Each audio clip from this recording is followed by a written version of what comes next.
Ayan, nailagay na po natin lahat na pwede nating ilagay na rekado dito sa ating maliliit na biya or beetroot. I-slice ko rin po to. Ito po ay bawang. Bawang na may dahon, tama. Sili at kamatis. Ilalagay ko po lahat dyan at isasaing natin or ipapaksiw. Ayan, ito na po ang ating mga beetroot.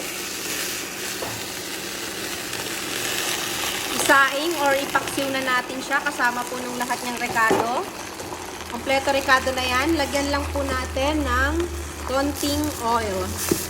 Ang pasarap lang. Ayan, mabilis lang po siyang maluto. Luto na po. Kain po tayo. Thank you for watching. Laging magpasalamat bago kumain.